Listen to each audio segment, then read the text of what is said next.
Hello there, everyone. So, in this Hangout, we're going to be looking at a variety of tweets. They're all recent-ish, I think, from over the last couple of months or so. And both me and Demotivator, thought that they were not the brightest things to say, or just really ideologically motivated, or just stupid in various ways. So, yeah, we're going to be looking at tweets from Richard Dawkins, Sargon of Akkad, Roosh V, Judgy Bitch, Stephen Crowder, someone who's not famous, who's called Char Melody, and Dean Esme, and we'll go through them in that order. So, yeah. Bitch. I'll explain. There's probably quite a lot of people who don't know who she is. I will explain who she is when we get to her. Right, cool. Okay, in this Hangout, I'm going to be trialing screen sharing stuff. I've never done that before, so there's probably going to be some hiccups involved in that because it's new to me. I've been sort of playing with it recently, just trying to figure out exactly how it works, and I think I've got it down, but me and Demotivator will both, one of us or both of us will be keeping an eye on the chat so we can just see if it's not working out or whatever.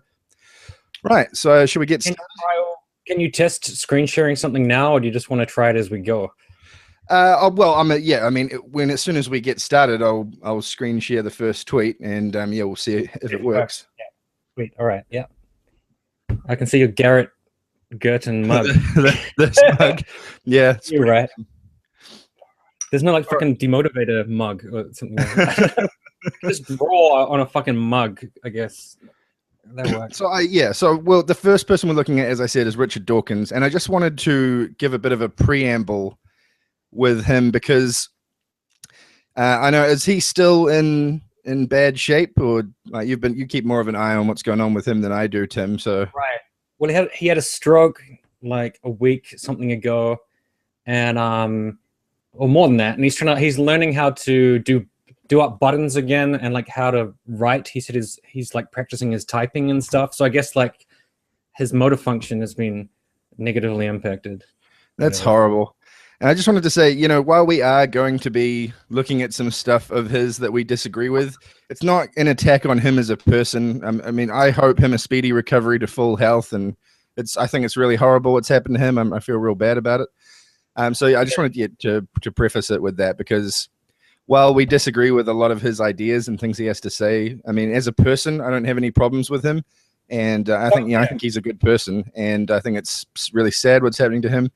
Some people take joy in that kind of... Some people take joy in that kind of thing. Like, my opponent is suffering. Yeah, and that's not us. We're not like that. So I just wanted to preface it with that. Yeah.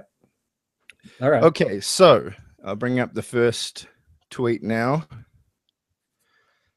Okay, what's gone wrong here? Crap. The very first tweets. Hold on. I'll get it back. Is this Dawkins? Yeah, so this is the first Dawkins one. Okay, so I'm just going to put the screen sharing on now, and hopefully it will work. Yeah, I'll see if this shit works. Okay. So I'm just going to check the window. There's a bit of a delay, so I'll have to wait, but I'm just going to check to make sure this has actually come up. And so for the people viewing later, yep, there it is. Okay, so fuck, I can't hear you anymore. I'll just unplug and plug in my... Oh, really? Shit.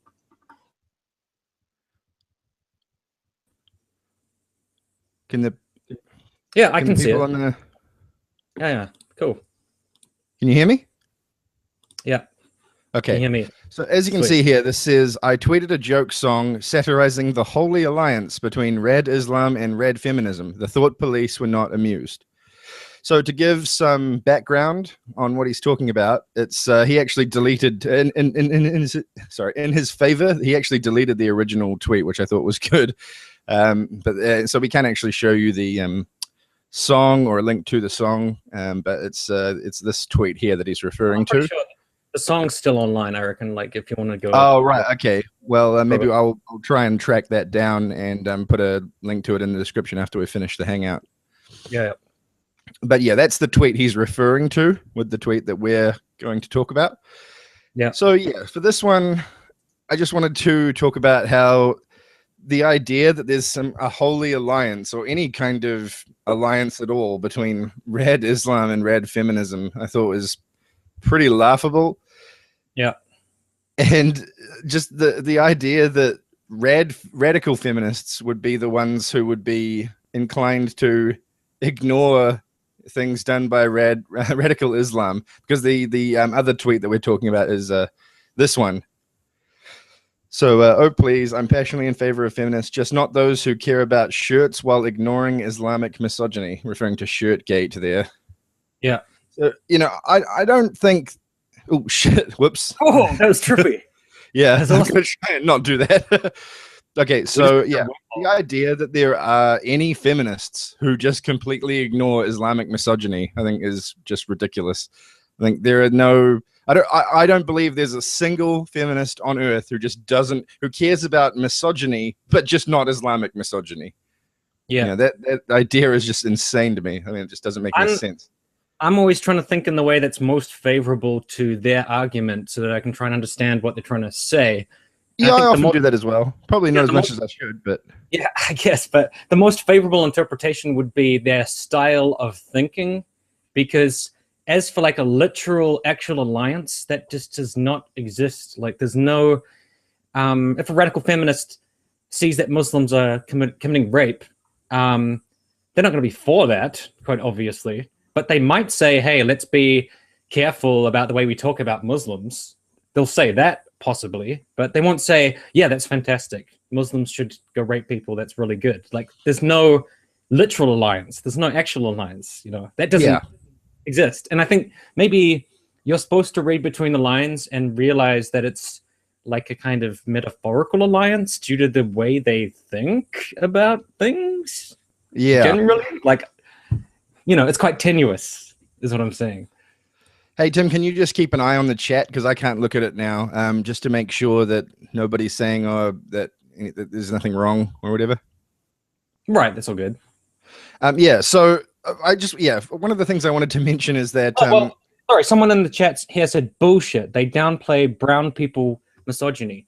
But you see, there's a big difference between downplaying quote-unquote brown people misogyny. Apparently it's not supposed to be a race, so I don't know why you'd say brown people. You kind of fucked up there. But he said Islamic misogyny, and as new atheists often point out, Islam is not a race. I know, but this guy in the chat was like, it's about brown people or whatever. There's a big difference between covering up for quote-unquote brown people misogyny and having some kind of unholy alliance. So I just assumed that Richard Dawkins was being kind of poetic or something. Yeah, and also, like, there's that argument that I would make the counter argument that anti-feminists seem to care a whole lot more when quote-unquote brown people are committing rape and misogynistic crap than when it's done in the West. They downplay when it's done in the West. Yeah. So, you know. Well, everything is just a matter of, like, if something's worse in another place, you shouldn't talk about it where you live. You should talk about the thing in the other place that's worse, you know. But the fact is we live in these societies. This is where we live. I live in New Zealand, and we do have a problem with rape and stuff, but it's not, the rape problem has not been caused by migrants. It's been caused by people who already live here. So yeah.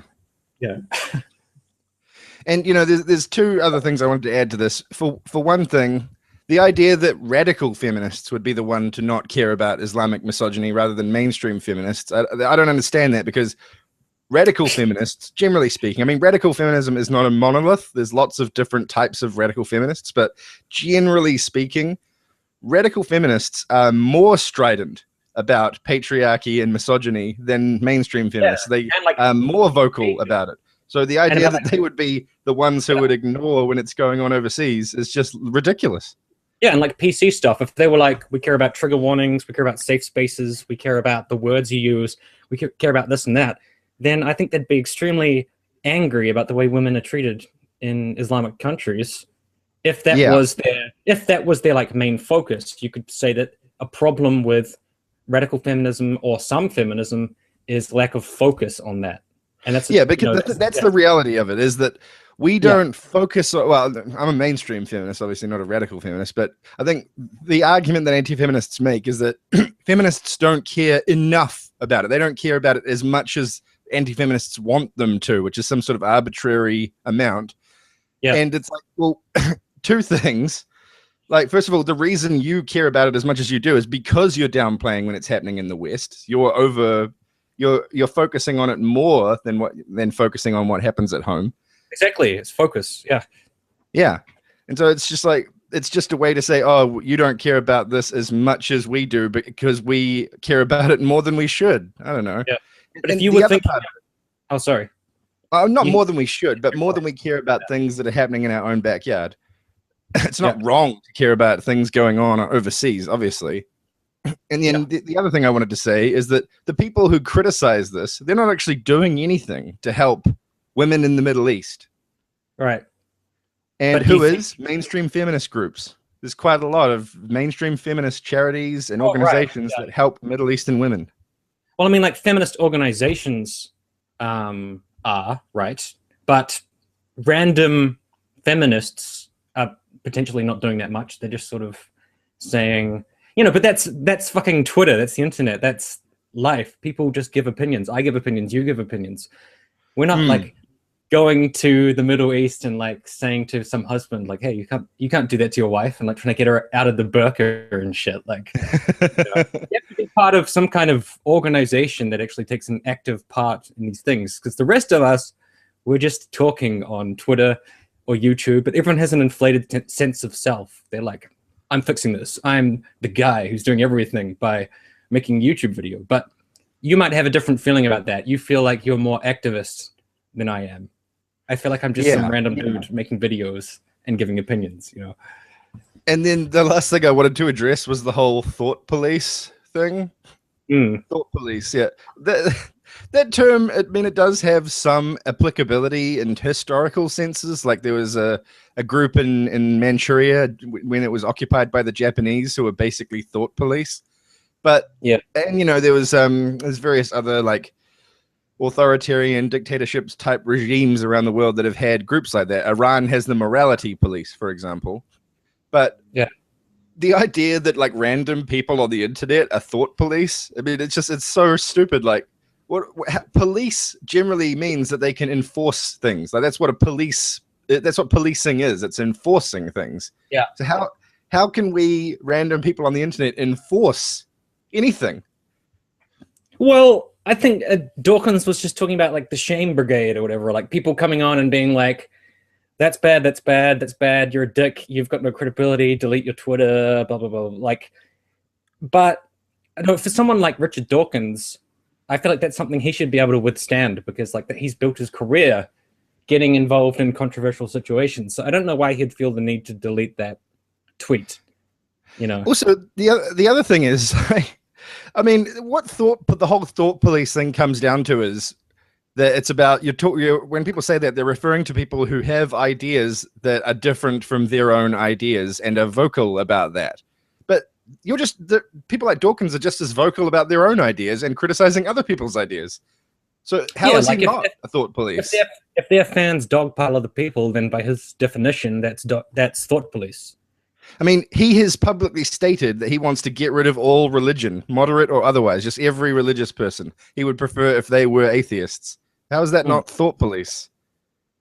Well, it depends whether his fans criticize people online. If they do, then they are thought police, apparently. Yeah, because that's all it really comes down to is different opinions and criticizing of other people's opinions. Think about like Reza Aslan and shit and CJ Werleman and just these people that like new atheist types hate with a passion. They hate their guts. And all of them go on there and they say, you're shit, you're stupid, you're garbage, whatever. Yeah. That's thought police, isn't it? Yeah, well, exactly. Yeah. Like based on the way that Dawkins is talking about it. If you send your fans to be douchebags to people, then you're like authoritarian, jackboots or like brown shirts. And it seems to me that the whole thought police thing is just a way to sort of try and imply that other people's opinions that are different to yours, that those opinions aren't legitimate. Yeah. You know what I mean?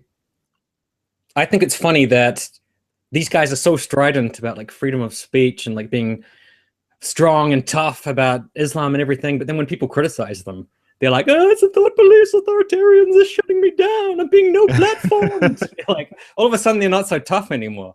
Yeah. It's fucking, I don't know, hypocrisy or irony. It's ridiculous. Yeah, it's like people who accuse other people of being thin-skinned, and then they also sometimes react just as negatively as the people they're saying that about things said about their beliefs. They're like, Anita Sarkeesian said butts are bad. I'm going to go to bed and cry into my pillow. It's like, just chill. She's just making some stupid video that you can like or you can think is stupid, but it's not like yeah, Anita Sarkeesian was put on the Trust and Safety Council for Twitter, and everyone was like, "This is authoritarian, the end of the world," because Anita Sarkeesian's going to moderate all our tweets, whatever. Yeah. What do you think of that situation? Did you see that? Sorry, say again. No, I don't think I did. Right, yeah. Twitter said that they're making a Trust and Safety Council to reduce abusive behavior and bullying, and they nominated. I read something about that, but I don't know much about it. They put Anita Sarkeesian on it. Yes, I did hear about that. Yeah, as you'd expect. Yeah, because she's like the most harassed person in the history of the internet. But do you think that she might go into this like tyrant mode, where she's like, "I'm going to get vengeance"? Well, it's like I think of it similarly to how you know, the relatives of murder victims. I think it's kind of weird that they have a say in the that their opinions are taken into account in the sentencing of the murderer and stuff, which does happen in some cases. I think that's weird and shouldn't happen, because those people are fundamentally going to have a warped and biased sense of things. So yeah, I would say that probably having Anita Sarkeesian involved in that may not be a great idea. Yeah, I just think it's just funny to see the reaction, because it's like, you know, hitting the hive with a fucking stick, like the hornet nest. You know, and just see the absolute freak out people have. They're so scared of her. It's ridiculous. On the subject of Anita Sarkeesian, that brings me to my next, to the next tweet that we're going to talk about. So hold on. Awesome. So, Sargon of Akkad, talking about Anita Sarkeesian. Ask her why she is acquiescing to patriarchal beauty norms and objectifying herself with makeup and jewelry. I didn't even see this one. Did you? Oh, right. This I one? thought I sent this to you. Oh shit! I was not. Never mind. Well, it's not something that you need to like prep for or anything. Yeah. Oh, that's hilarious. Sargon seems to think that feminists that it's the 1960s and feminists have a major backlash against makeup and jewelry and stuff. Yeah, it's not. Well, when you think about Sargon, he tries to find the most marginalized, least important feminists, because that gives him the material to just every day be like, feminists are as stupid as bad in 1984 or whatever. Yeah. So he may have well seen some feminists who are against jewelry, because he's like hunting out the worst ones, basically, isn't he? Yeah. The ones with the worst arguments. That's what he wants. Obviously, Anita Sarkeesian's not one of them, because she wears makeup and jewelry. Yeah, but he could say, like, look at this obscure blogger who said they're against jewelry. Therefore, Anita Sarkeesian is against feminism. Yeah. Because there was an obscure blogger. Like, that's how he does it. Yeah, it's such this is the whole fucking depending on how many cases of the thing he's talking about he is referring to, it's either a composition fallacy if it's just one blogger, or if it's a series of bloggers he's pointing to, you could say it's a hasty generalization. But otherwise, either way, it's fallacious. Well, the video I saw of his was taking apart a feminist where he just cuts her sentences up into tiny little chunks and then takes a giant dump on every little chunk. Yeah. And then criticized her t-shirt, like she's wearing a stupid shirt and look at her hair. Oh, she's ridiculous. And it's like, that's about as intellectual as he got in that whole thing, you know? And so it makes sense that he would make a tweet talking about her appearance, because anything is fair game. He's just like, look at her hair, look at, her makeup. What else do I got to say? That's it. Indeed. I guess we could say Sargon's fat, but he doesn't seem to mind that from what I've seen. Yeah. I don't know. Yeah, I mean, but how about the actual substance? Do you feel like patriarchal beauty norms and makeup and jewelry. Do you think that's an Well, actual that was thing? yeah. The other thing I was going to talk about is that yeah, sure, those things have their roots in what men want to see women doing, but that's not how it necessarily always is, and it's certainly not what the emphasis is on now. Most Yeah. women wear makeup and jewelry because they want to. Yeah, well, It's not all about what men think of them. could it partly be a kind of learned behavior? Yeah, well, I You mean, know, no, well, yeah, I mean, men it's have just that learned the behaviors too. motivations people have for things change over time. Yeah. Well, it makes me think of like the burqa and the hijab and stuff.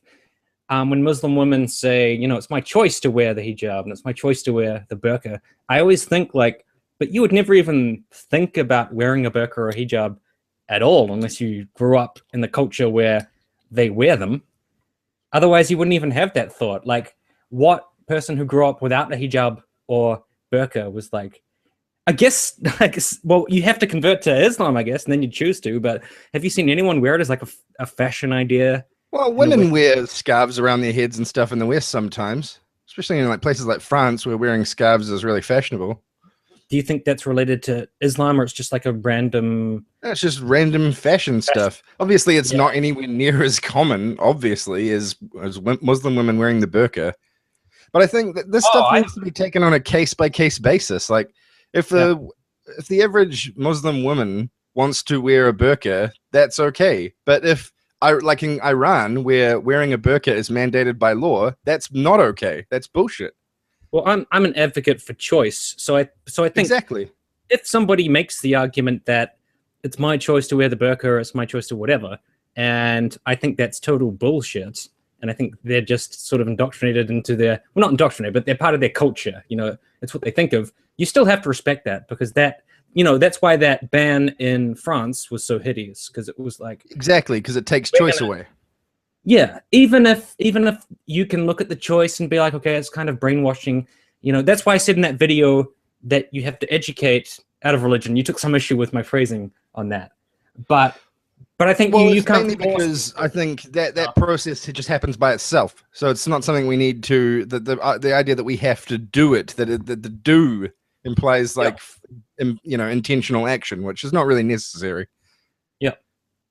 Also, did you see that there was like a photo of the University of Iran in the 60s, and all of the women, well, majority of the women weren't wearing head coverings.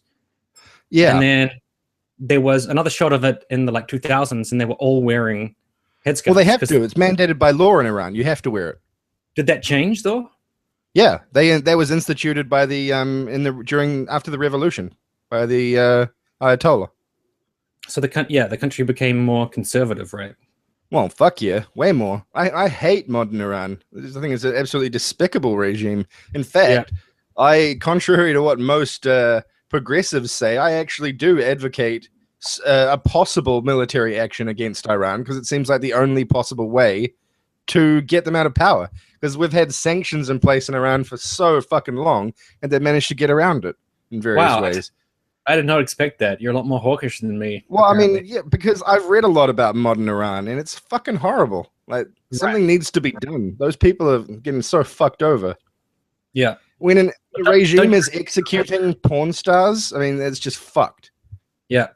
But don't you reckon the culture which has been created by the Ayatollah and that kind of thing, it undermines the idea that it's a choice to wear the burqa or the hijab. When they say that, like when they say that as a reason, it's easy to like see like, oh, maybe that's actually more brainwashing to an extent. Because if you had total choice and then somebody said, I want to wear the burqa, that would be fantastic. But if that's fine. Yeah, if you're coming from this fucking messed up country with an extremely conservative regime in power, it's harder to be like, that's actual real choice. Yeah, like even with the women who say they want to wear it, and that's still not a choice if you want to wear it or not, because you have to wear it. Yeah. So yeah. Basically, well, I think like, it all comes down to if it's a choice or not. And in the case of in the West with makeup and jewelry, it fundamentally is a choice. So well, that's part of our culture. Doesn't, generally speaking, have a problem with that, apart from some extremely marginal, extremely far out feminists. There's not a whole lot. I've heard in certain European countries that type of feminism has more of a foothold, But certainly, like if you look around online, you're not going to find a lot of that. Yeah. Yeah, well, that's just Sargon running in and just shooting his mouth off as usual. But we've come to expect that. Anyways, do we have the next one? Just a quick thing. K-Fox is saying that, oh, I just fucked myself. I guess with my comments about Iran. Yeah, says the guy who's claimed Iran is not a theocracy. Yeah, I think maybe your perspective on Iran isn't 100% objective, mate. Right. Well, did we have a disagreement on that? You said that I didn't correct him during our conversation, but like it didn't even cross my mind that I needed to correct him. So I guess I didn't think of the point you were making. Well, I mean, it absolutely is a theocracy. Just right. By the definition of what a theocracy is, it is a theocracy. Oh, you just mean based on the Ayatollah? Well, just based on their entire system. It's a theocratic system. Right. I feel like you've probably read more about Iran than me, so I couldn't. Yes, you're from there, but dude, there's people in North Korea who say it's a fucking democracy. So, what's the Democratic People's Republic of North Korea? There's people in America who say all kinds of bullshit stuff about America. So being from a place doesn't mean shit. Well, but to be fair, I do know everything there is to know about New Zealand, and I'm from yeah. I mean, it doesn't not mean shit. It's just not a guarantee that you're going to be more objective about it than people who aren't from there. Well, it does mean that we can listen to his experiences about what he has experienced in that country, but that's not the same as having like objective facts about like the nature of the fucking system, you know? Yeah. Because I'm sure we're biased about New Zealand. Can I link to proof of what I'm talking about? What are you specifically asking about? My claim that he said it's not a theocracy? That was in the Hangout that Demotivator Opinion did with K-Fox. Oh, Taz said, what am I drinking? Golden Lager. Nice. Okay. It's not that good beer. It's cheap. I mean, yeah, the amount of insane stuff that happens in Iran, like I said, they executed a porn star a few years back. They do all kinds of crazy stuff there.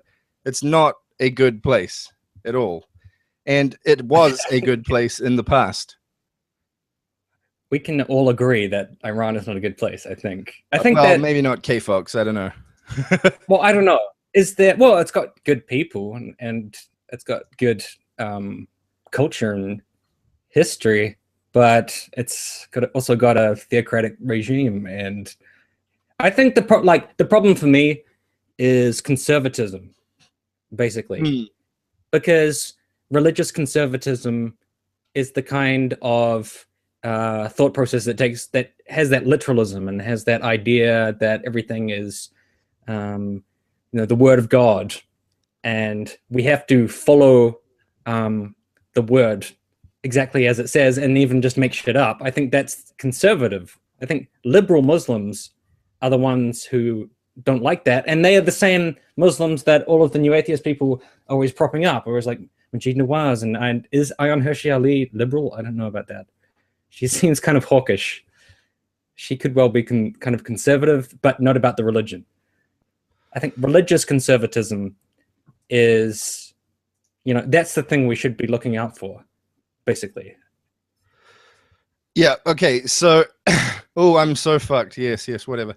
Okay, so if you look up what the system of government in Iran is defined as, it's a theocratic Republican hybrid. Oh, it's got hybrid in there, I guess. You're not arguing with me, you're arguing with everybody, K-Fox.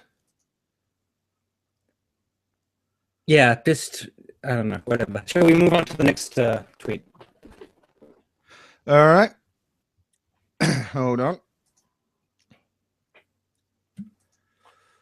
Okay, so the next one's a little bit more complicated. It's going to take a bit more explaining because it's a back and forth between Sargon of Akkad and Christy Winters. There was not a little bit. It was a while ago now. Was that like last week or something? But, okay, so hold on.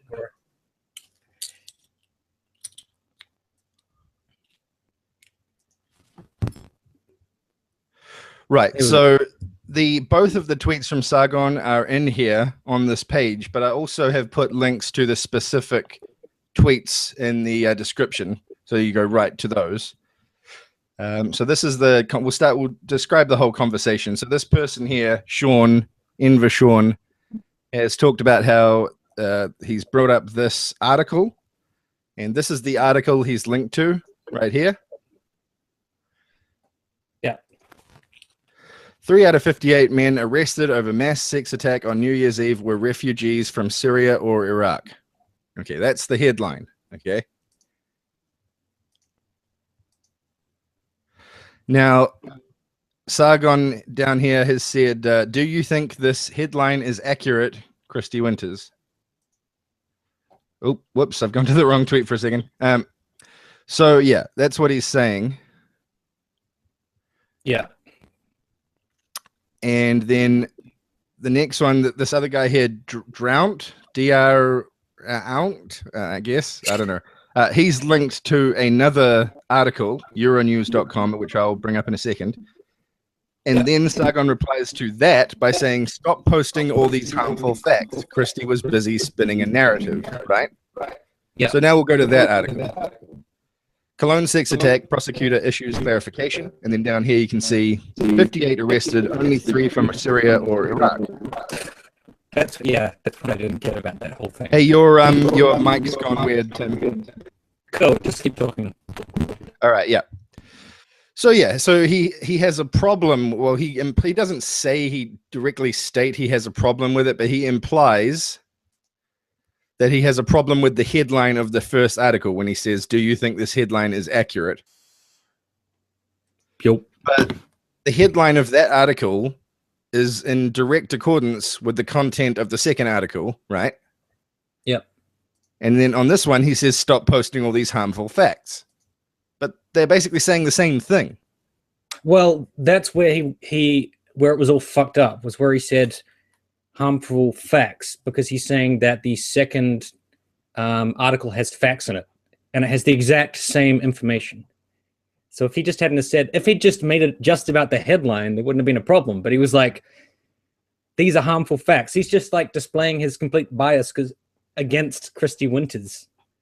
He's like, if Christy Winters says something I don't like, then she's a piece of shit. But if this guy says the exact same thing, he's great. It doesn't make any sense at all. Did he? I'm actually not convinced he read either of these two articles before posting either of those two, before tweeting either of those two things. Well, but he's right on just the headline. Like, the headline could be seen as, I don't know, kind of biased, and also that information later was proven to be inaccurate, wasn't it? What, that only 3 were from Syria or Iraq? Not to my knowledge. Isn't the 3 of them being refugees. Ah, right. I see what you're saying. Because Christy said... Well, no, it's not saying only 3 of them are refugees. It's saying 3 of them were refugees from Syria or Iraq, which is accurate. Oh, right. No, but there was a clarification later that Christy posted that said that that number was not accurate. And then she acknowledged that, and she was like, okay, I might have like jumped the gun on that. And then Sargon went on to say, like, oh, proven wrong, and now you finally come crawling back because of your feminist agenda, and you're trying to make it look good. And Christy was like, no, I was just correcting the record. Have you never like looked at a headline and been like, that's interesting, and then you found out later it was wrong? But he was trying to like put it as this whole conspiracy, like this. Christy was doing something evil and bad because she wants to make quote unquote brown people look okay, you know. But she said that she posted the clarification. I don't know if we have that clarification tweet, but she made a... I don't actually. I just realized I probably should have found that. There's an interesting little continuation in the conversation down here where Skeptic Feminist says, it doesn't mean Christy is not open to evidence and skepticism. And Sargon replies to that by saying, it's not looking good though, is it? So it's like he's inferred all these things about Christy Winters' worldview from this tweet that she said that she later clarified about. Yeah. She posted new facts, and then she said, you know, that changes my point of view, and then apparently that's still evil. So yeah, she's evil no matter what she does. She's evil, basically. Indeed, he just has a problem with her regardless of what she has to say. But as for the actual situation with the refugees, I think the prosecutor said that they weren't sure how many were refugees, and that's where we're at today. I guess they're still investigating it. But you mean how many from Syria or Iraq were refugees? Because the headline specifically says Syria and Iraq. Oh, right. Fuck. Well, I would have to find the article where they explain how it was inaccurate in order to give you that information, because I don't have it at hand. But there was a clarification from the head of the police, and then there was like a retraction from people who put that information out. So it was definitely inaccurate in some way. I thought there was some of the stuff within the content of the article was said to be inaccurate. Well, apparently they just sort of made up the 3 figure. That's what I read. Oh, really? Yeah. So, but that's the thing. Like, Sargon has a point in terms of, do you think this headline is accurate? But then when he says, oh, you know, stop putting out all these harmful facts, and he's just talking about an article with the same information in it. Yeah, the exact same info. Well, not obviously word for word exactly the same, but the same basic. In the same statistic and everything. Exactly. And he's like, oh, you've been proven wrong by an article that says the same thing. Then you know he's full of shit, basically. Yeah, yeah. But as for the headline and the actual articles being inaccurate, he was potentially right about that, but Christie recognized that and then corrected the record. Right, yeah. Okay, so should we move on to the next one? Well, but do you think there's some kind of feminist agenda to make the downplay the connection of these crimes to, like, I don't know how many refugees. I would have to make that number up. Well, I think the thing is, I mean, there's nothing about feminism that has any sort of stake specifically about feminism that has any stake in about being pro or against refugees. It's just not really relevant to feminism. But people who are feminists are often progressives, and progressives care about refugees. Yeah. You know what I mean? So I don't think it's anything to do with feminism. It's just the people who are feminists often also feel a certain way about refugees, which is they're in favor of, you know, refugees. Yeah, because there was an article about refugees coming to New Zealand, and it was talking about, like, setting up shelters for them, providing help for them, giving counseling to them, and then it said many refugees suffer from deep trauma from the places that they've been. Yeah, and which is, you know, and they need counseling and they need help. And then I just thought, while reading that article, man, like, some of these, like, new atheist guys would be like, they're letting in the fucking evil demons, and they're trying to say that they need counseling because of seeing wars, but they're actually sleeper cells and they're going to kill all of us. Yeah. It's like they forget that these people are human beings. That's what fucking blows my mind about it. Yeah, it is quite dehumanizing the way they talk about them. But yeah, it's like they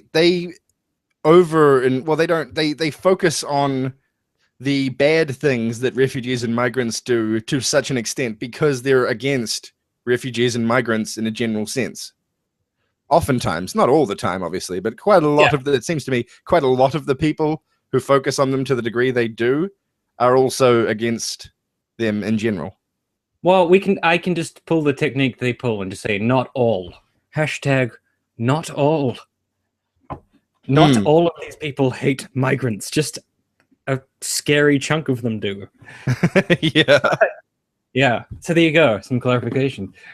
And I think in the case of new atheists, it's because those refugees and migrants happen to be from Muslim countries and they don't like Islam.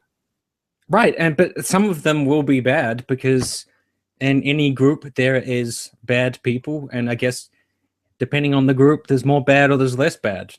But I think they would say that this particular group is going to be more bad than just about any other group in the world. And I think we're not willing to say that they're going to be that bad. I think a lot of them are just going to be families that are suffering. And yeah, just people who are trying to get away from wars and shit. Yeah, and you and me would both want them to catch the terroristic people who are pieces of shit. Why wouldn't you want them to get caught? That's one of the reasons why I'm pissed off with the way that it's being conducted at the moment, because it's not stopping it, it's making it worse. But that's important. Of course, we want the terrorists to actually get caught. Yeah, You we know, why want would we? the rates of fundamentalism to go down, not up. Yeah, And going to constant wars in those countries is drastically increasing the rate of fundamentalism and extremism and terrorism. yeah. But if you disagree with that, then you obviously think Al Qaeda fantastic, and refugees. You're basically a member of Al Nusra. Yeah. Yeah, let them all Yeah. in. Let everybody in. Let's invite the theocratic government of Iran to just come have a lovely state dinner and then unleash all their, army onto the streets of Wellington and just rape and pillage. Should be fantastic. Yes, let's bomb Syria, which creates more fundamentalism, and also be mates with Saudi Arabia. That's really a great strategy. Jeremy Corbyn is against the alliance with Saudi Arabia. David Cameron is for it, but because he makes speeches where he says, like Muslims, he tries to say it's just radical Islam, but you can tell that he's just saying Muslims are shit. Yeah. Because he says that in speeches, everyone ignores the fact that he's buddies with Saudi Arabia. He fucking loves Saudi Arabia. Indeed. But Corbyn, he's on the left and he looks regressive. So if he says I don't like Saudi Arabia, let's just ignore him and call him names. It's fucking stupid. Yeah. And it's funny because those people who are also in favor of being, the alliance with Saudi Arabia seem to be the same people who are against energy innovation. Right. To put ourselves in the position where we can cut ties with these oil-rich nations. I think they say it's too hard and it's pie in the sky. And yeah. Right. So let's not do it because it's hard. Yeah, things are hard. Politics is all about things that are real easy, right? Yeah. Yeah. Although I will say, I think bombing the oil of ISIS was the best. Yeah, that's a good idea. I agree with that. Yeah, exactly. So we're for things that actually make sense and kind of work. Buying the oil from ISIS like Turkey did, not so much of a good idea. That's a bit shit. Yeah. Yeah. But maybe they bought it because they're Muslim. Yeah, must be, right? Anyways. Okay, so I'll move on to the next tweet now. I can find it. Hold on. Okay. Now this is one that was mostly you. So I'll let you take the lead on this one. Yeah. Okay. Just quickly, a commenter said that we're committing an orgy of straw man against new atheism. Not all. Not all. I just said it. Indeed. We're just talking about people we've been in communication with, especially Tim, who talks to new atheists a lot. And they really like me too. All right. Go on. All right. So the next one should be up now. So this is Sargon talking to Roosh. Do you actually want to legalize rape, or is the mainstream media fucking retarded? Yeah. And then Roosh says, absolutely retarded on a level that may lead to my guys being harmed. Yeah. So you were critical of Sargon saying this, of asking him this, and can you talk about why? Well, I guess at this point, isn't just criticizing Sargon kind of redundant, because we know he's just going to keep saying stupid things. But I guess we chose to cover the tweet, so got to say something about it.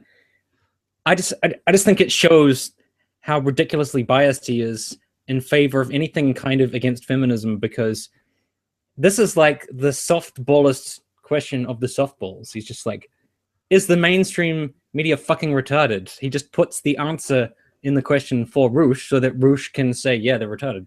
Yeah, it's what's that fallacy called where you put the answer in the question? It's like, why are you so great? Yeah. Why are you awesome?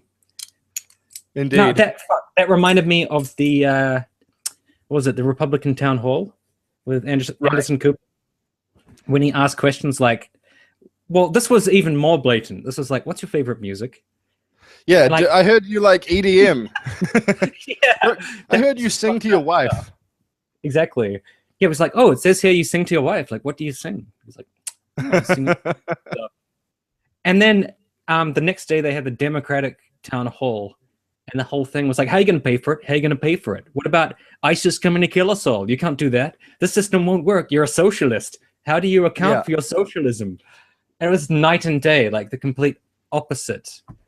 Whereas the first one was like, why are you such a great guy? Like, you just have dreamy eyes. Could you tell us about those? Like, were you born with the dreamy eyes, or did they become dreamy over time?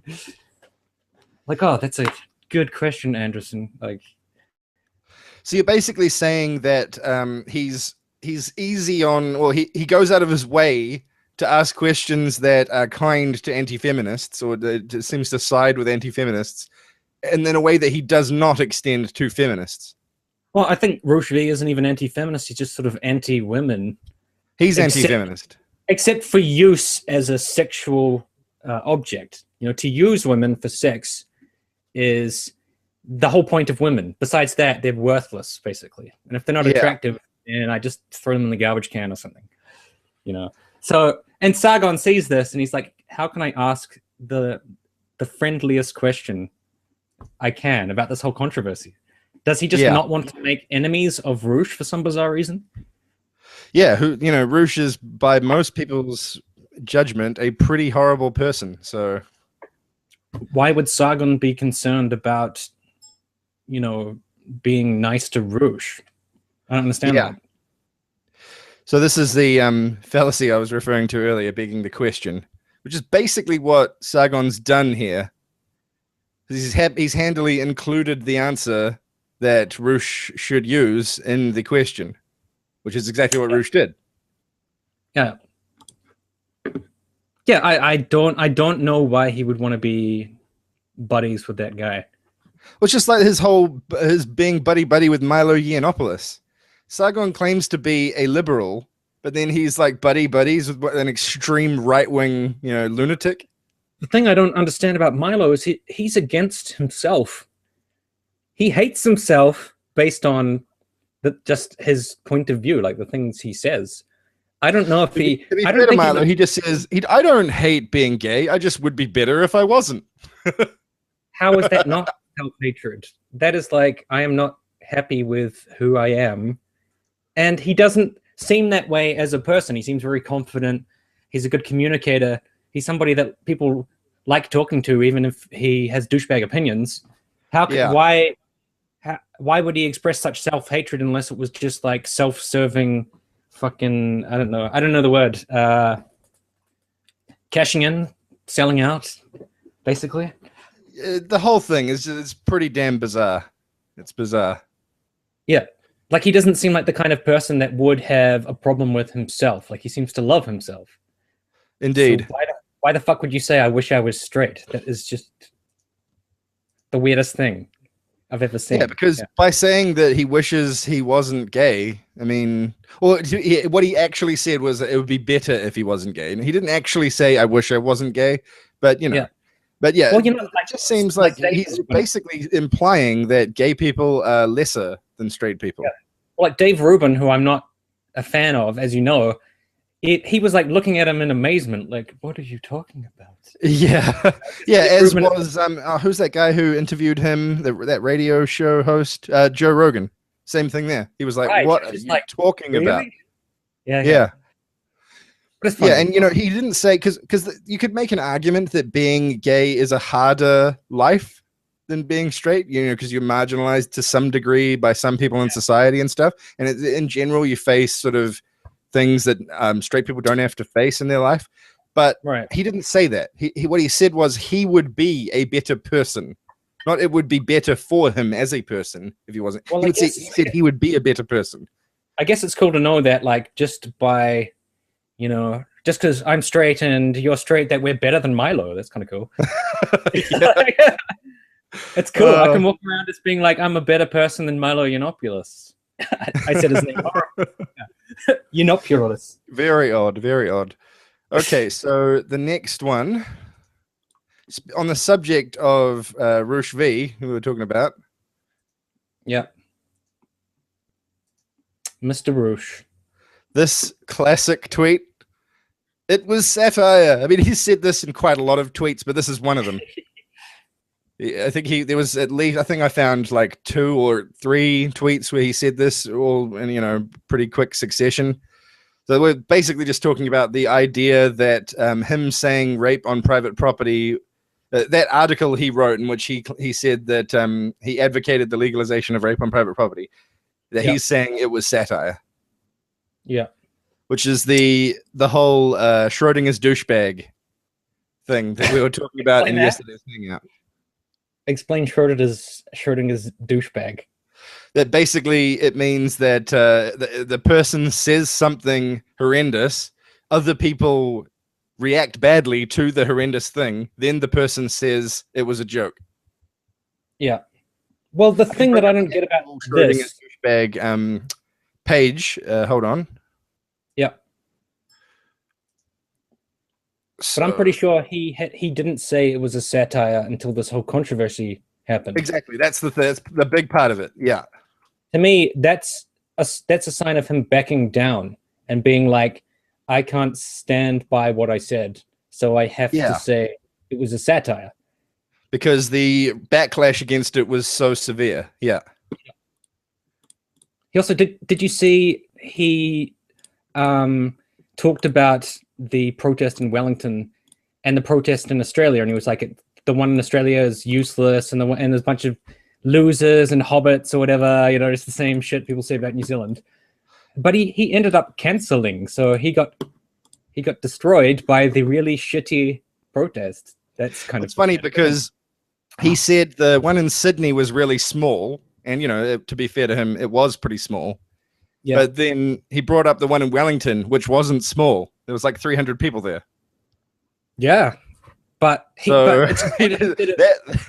was just quite funny. I was like, where's the making fun of it for being small? Oh wait, yeah, because it wasn't. So then he had to resort to making fun of the people who attended it. He said the protest was small and useless and nobody cared about it and will never cancel. And then he canceled. And then what he said about Wellington is that it was the sorts of people that you would expect were the ones that turned up. Yeah, and he had like photos of a guy wearing a T-shirt that said queer on it and stuff. So yeah, the kind of people you don't like. I mean, we were at the protest and there was a wide variety of people. So it just shows you how fucking bigoted and hateful he is, that he's just like, I'm going to pick out just random people. The guy wearing the queer T-shirt. Yeah. Yeah. We were there. We saw that there was a large variety of people. There was a large variety of people there. That's a totally fair statement. Yeah, he's a fucking asshole. Anyways, go on. Yeah, so that's the Schrodinger's douchebag Urban Dictionary page, which I really like. Urban Dictionary is just the best source for. Well, it's the best source for something like Schrodinger's douchebag. I just love how it's just like random people can just say random things about random fucking phrases, and that's the definition. What I love about Urban Dictionary. I don't mind Urban Dictionary. It's funny, yeah. One who makes douchebag statements. And the other thing I wanted to bring up about, let me just get the tweet back. Oh, crap, that's not the tweet. I've done something wrong. What are you doing? Crap. I suck. Hang out. So, yeah. The other thing I wanted to mention about this is that there was if you watch the I asked Kevin Logan in yesterday's Hangout if he could give me a link to the first video he uses in his Descent of Manosphere episode about Roosh, because in that clip, Kevin actually unfortunately didn't get back to me with the link yet, but if and when he does, I will put it in the description box for this video. So basically, in that video, it was long before the controversy. That's the current controversy over that article. And he's talking about that article in that video, and he's not talking about it as if it's satire. He's being completely serious about it. He's not like saying, oh, it was just a joke, and here's what I was satirizing, because he never actually says what he was satirizing. Other people have come forward and said he was satirizing X, Y, and Z, or X, Y, or Z. But he has never, to my knowledge, specifically said what he was satirizing. He just says it was satire. But yeah, in that video, he's being completely sincere about the content of that article. But it seems very clear that he has just turned on a dime on this, and now, after the controversy, is saying it was satire. Yeah. What was the thing you were referencing that Kevin Logan had? Was it like that documentary? No, like in his Descent of Manosphere video, he just uses, clips of Roosh talking to camera, just like in his videos. Yeah. Sorry, you're cutting out slightly. My Oh, really? internet and shit periodically. It's real Oh, frustrating. crap. But yeah, no, if you go to go to Kevin Logan's channel and go to his Descent of Manosphere playlist, Roosh is the first episode, and it's the very first set of clips that are in that episode of Descent of Manosphere from a video in which he was talking about his article about legalizing rape on private property. And he's not talking about it as if it's satire. Kevin introduced me to Roosh. I'd never even heard of him before. Yeah, me too, I think. And a lot of other YouTubers like Tilde, War Corps. Yeah, I'd never heard of War Corps. Yeah, all of the greats, you know, I got it off. Yes. I forgot the guy's name. Don't worry about it. No, Ryan something. Ryan? Remember that guy? He's the like shitty economist guy who's also really sexist. Oh, yeah, I don't think his name's Ryan, but I know the guy you're talking about. Yeah. Ah, shit, son of a bitch. No, yeah, but he also, Roosh was in that documentary with that Richie Yates guy. Men at War. Yeah. Yeah. And then he was Episode 2 of his what is it called? Extremist Men or whatever. I can't remember what it's called, but it's a series on BBC Three, and it was episode 2 of that, and it was called Men at War. Yeah, and the guy's like, it seems like in this article you're really like advocating for rape. And then Roosh was like, are you saying that you've never had a situation where, you know, it seemed like she didn't want it, but you just sort of stuck it in? And he's like, and then Reggie's like, no. And he's like, come on, be serious, man. He's like, no. Like, he's like, come on, she's drunk. You want to put it in there. But like, the even better part of that documentary was when specifically about Roosh was when he was reading excerpts from Roosh's books. Yeah, and he he's read like, that excerpt from Banning Iceland. Yeah, Kevin is going to do about getting when he that drunk girl, and he followed her home and had sex with her, even though he knew.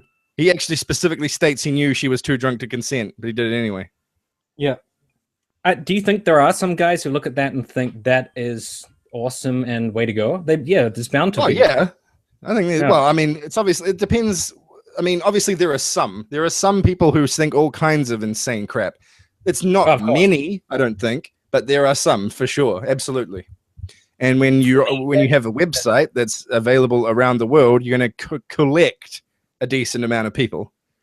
Right. And the other thing I wanted to state is that I'm pretty sure I looked at Alexa, you know, that website that ranks traffic on other websites. Yep. And I'm pretty sure, if I remember correctly, Return of Kings is the second most trafficked anti-feminist manosphere website after A Voice for Men. Yeah. So it's not unpopular.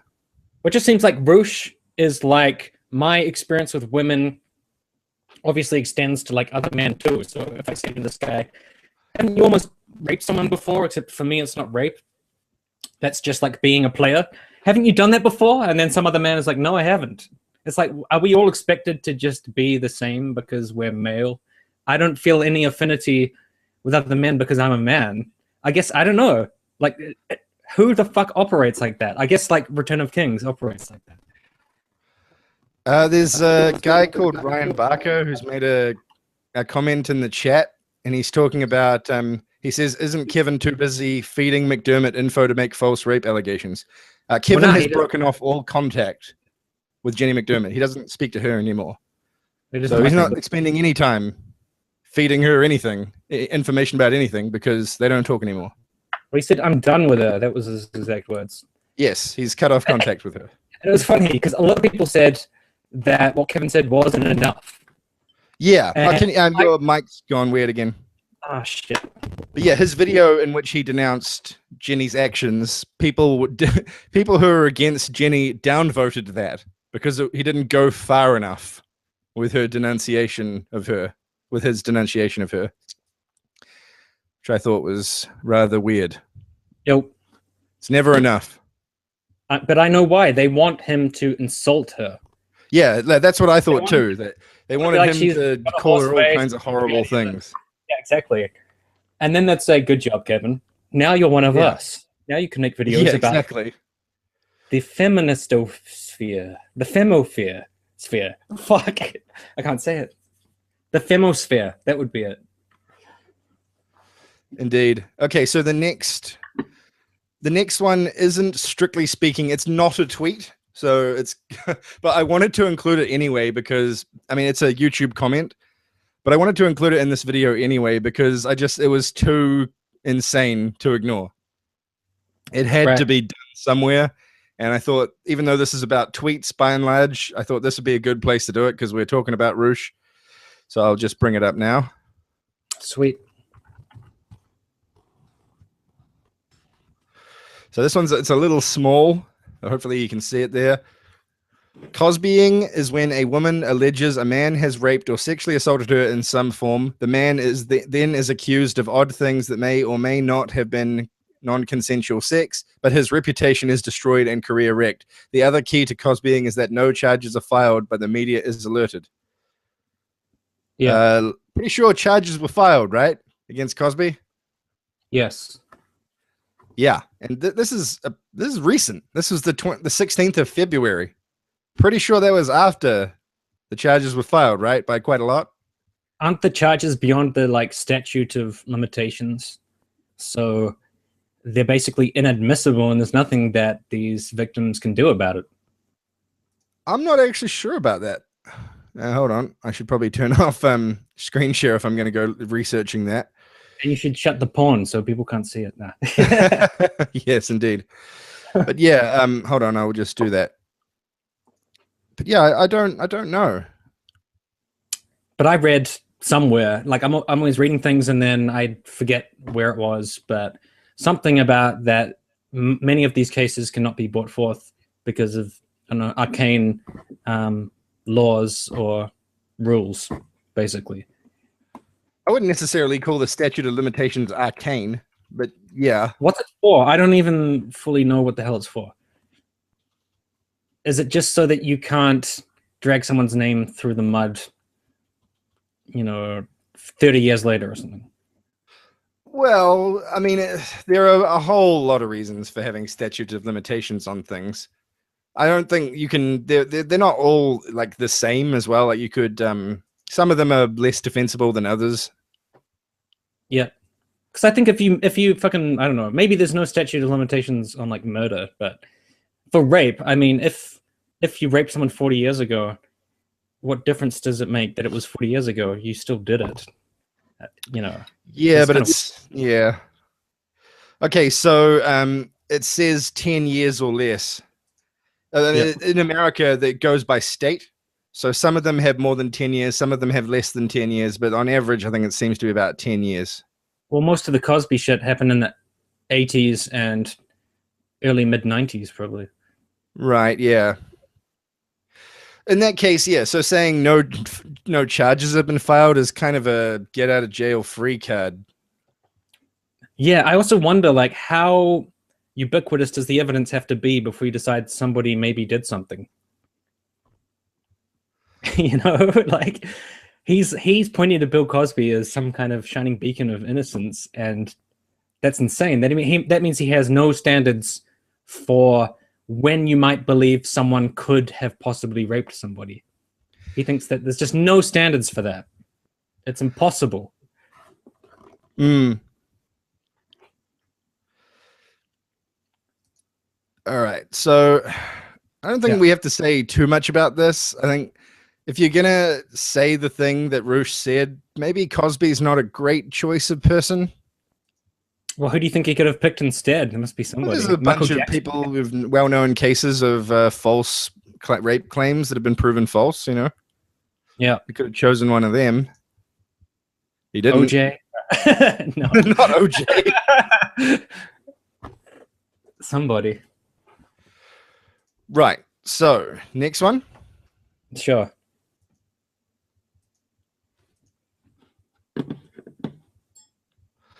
So this is Janet Bloomfield, aka Judgy Bitch, who's a female MRA who writes for the site A Voice for Men. Yeah. And sure, I've actually done them round. Is this round the wrong way? Hold on, because I think I wanted to show the other one first. Yeah, this one is the one I actually wanted to show first. They're both on the exact same subject, but this one gives you her perspective a bit more clearly. Yeah. She wants women to give up the vote. Who is this? Who is this person? As I just said, she's a writer for A Voice for Men. Right. Does she say that she's a feminist? She probably does, eh? Fuck no, she's a female MRA. She hates feminism. So she hates feminism. She's the one who said who's put up a crowdfunding campaign for a crossbow to quote so she can quote shoot feminists in the face. Nice. Well, do you think she's being satirical then? Do you think it's a joke? Oh yeah, it was a joke. Obviously, she's not actually threatening the lives of feminists, but it shows you her point of view. She hates feminism. But for the why women should not vote, do you think that's a joke? Well, she's tweeted about it more than once, so I don't know. I never understand people who... I don't want to put words in her mouth because it's not 100% clear if she actually really does want women's right to vote to be revoked or not. Yeah. But it's a very, very weird thing to say. Yeah. I mean, that's the like Milo Yiannopoulos syndrome when people are trying to like reduce their own rights. Yeah. Is really fucking weird. I don't know Indeed. why you would want to advocate for yourself having less rights. Also, this what she said here seems to be quite misogynistic because she's basically, you could say the counter argument is rational men understand that giving up the vote prevents all of us from irrational men, right? But she didn't say that. Man, just imagine that.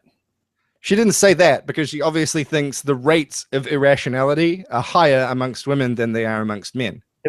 Couldn't we just say shut the fuck up because you're irrational? Yeah, because by your logic, the chances on average, the statistical probability that you're irrational by your own logic is pretty high. I think this woman seems like a rational woman, but I don't think women should be able to tweet because of the irrational ones. So don't tweet about it, even though you're rational. Fuck you. Yeah, so I mean, it seems quite clearly misogynistic just on the surface of it. What does she do for Voice for Men? Other one she said on the same subject. They stand on the backs of mostly male. Well, the thing I don't get about that is the mostly male. What does that mean? Because I guess she's saying most taxpayers are male. Is that true? Well, she doesn't provide any evidence for that, and I don't know. Maybe it is. I mean, if someone in the chat can get away from just being annoying trolls, maybe they've got a good source. I don't fucking know. I don't know enough about the way the tax system in America works, but everybody in New Zealand, well, not 100% of everybody, but like beneficiaries and stuff in our country, they're taxpayers because tax is taken out of that. Yeah. So even people who don't work are taxpayers. Wouldn't you say the people standing on taxpayers the most would probably be elderly people? So maybe we should get rid of them. Yeah, mass purge. Yeah, exactly. Yeah, I don't know, man. I mean, women do have certain needs with healthcare that men don't have. And that is just a basic fact. Uh-huh. So if they take more money out of the system because they're busy giving birth to humans, that's how I got here. That's how Garrett got here. That's how all the trolls in the chat got here. They got born. There might be a test tube person, somewhere. That's a good point. Yeah, there could be some clones. Then I think maybe they should be entitled to get some more money. And if you don't agree, then you shouldn't have got born. Because you're just wasting people's money, you fucking bastard. I just basically wanted to show how absurd this woman's views are. Yeah. Because she says, I mean, go to we hunted the mammoth and Google, not Google, and put in the search bar "judgy bitch" or Janet Bloomfield, and you will see a whole lot of stuff like this, just bizarre stuff. Her views are just messed up. Is she the judgy bitch person, or is she someone else? Oh, she is. Yeah, that's what she writes under sometimes. Oh, right. And by judgy bitch, she just means judgy of other women and feminists, I guess. I guess so, yeah. Or just in general, maybe. Oh, okay. She's just, well, she sounds like a fun person to be around then. Yeah. She's just always judging. That's enjoyable. Yeah. Anyways. I don't know how far we are in the queue of tweets. All right, so next, hold on. This is one we're going to be talking about for a while. Okay, hold on. And right, here we have a tweet by the lovely Stephen Crowder. Right. Saying Hitler was a left-wing socialist. This is the most fun one to me. Yeah. And this then he's got a whole video. Now, in order to be 100% fair to this tweet, he has linked a video. So we are going to discuss that video. And I'm going to try and do a live response to the video. We don't need to go through the entire video because he basically just he spends the second half saying the same stuff he said in the first half. But we can go through at least the first few minutes of it or whatever. Right. I tried when I was prepping for this hangout. I tried to do a video in video thing where I showed the actual video during, and there was a lag, and it didn't really, the frame rate dropped, and it was didn't really look great. So instead, we're just going to do the audio of it as we go through. Yeah, sure. And I'm just going to basically do the extremely low-tech option of putting my mic up to the speaker. I'm going to hold on. Let me see if there's another way to do it, but I don't think there is. Yeah. I'm going to, if anyone in the chat knows about doing Google Hangouts and can suggest to me a way that I can put my computer's feed directly into the audio for the Hangout, then... You could just hold your microphone up to it, right? That's what I was planning to do. Oh, right, yeah. But if there's a better way of doing it than that, then let us know. Yep. But is there any way to mute K Fox? Because he's just such an idiot. He's just being stupid. Well, yeah, he has said I should kill myself, which is K Fox. Yeah, basically, fuck you. Anyways, let's move on. Are you getting it? Hold on.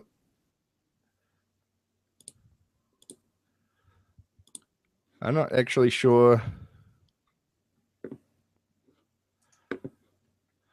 So yeah, the reason it's not because of a lack of bandwidth that I'm not doing this. Yeah. I have fiber, 200 megs a second or whatever it is. I have very fast internet, but it lagged anyway, so it's not my internet's fault. That's just, you're just like, no, it's no big deal, but I've got really fast internet, just saying. Maybe I'm just jealous. So I'm just going to turn my sound up here and get going with it. Come on, fiber. I have to turn the feed off, of course. And oh crap, that's not even the right video. All right, here it is. Actually, I'll just bring up the thing again so you can see the exact video we're talking about. It's your RAM. That's funny. Yes, my computer that I use for video editing is obviously too shit. Okay, so you just stop doing everything in HD. That's your problem. So this is the video that we're playing. It's called "Yes, Hitler was a liberal socialist." Sure he was. All right, so we're going to play that. All right, turn my sound up. Take video back to the start. Hopefully this should work.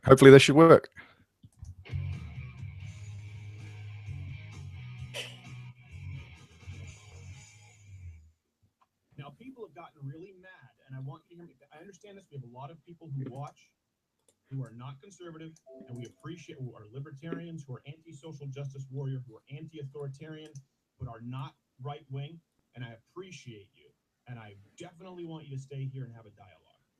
But I'm not going to pander to you like a lot of other people out there. I know there are winning issues like guns and free speech and feminism, and we can talk about that. And I know you get really mad when I do the Bernie Sanders thing, but you need to understand something.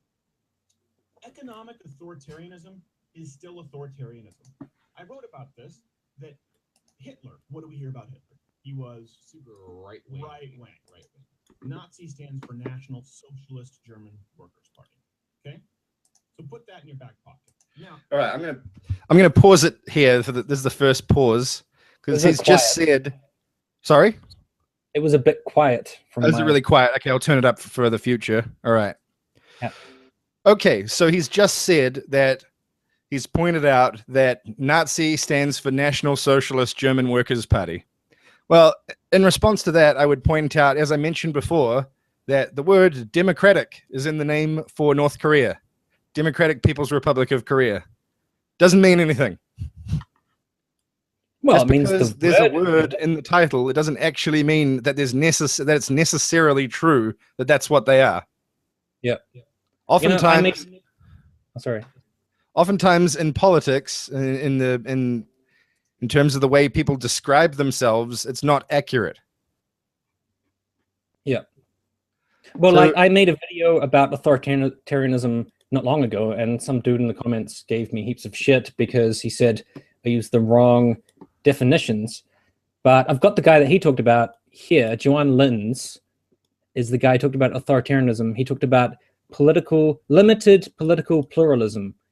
So they shut down other political parties.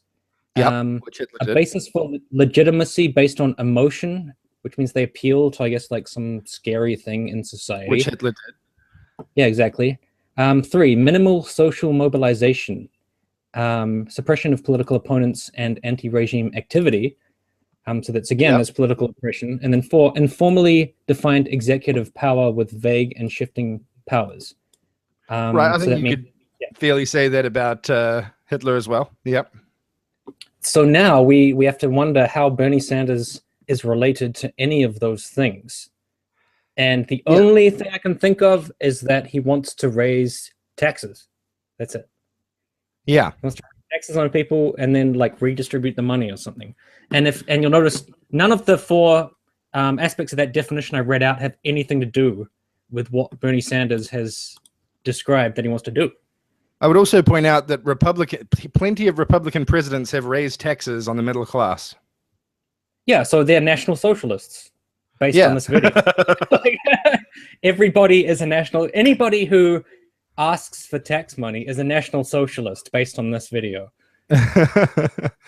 All right. So yeah, I just wanted to point out that him saying put that in your back pocket because they called themselves National Socialist German Workers' Party. Yeah, it doesn't mean anything.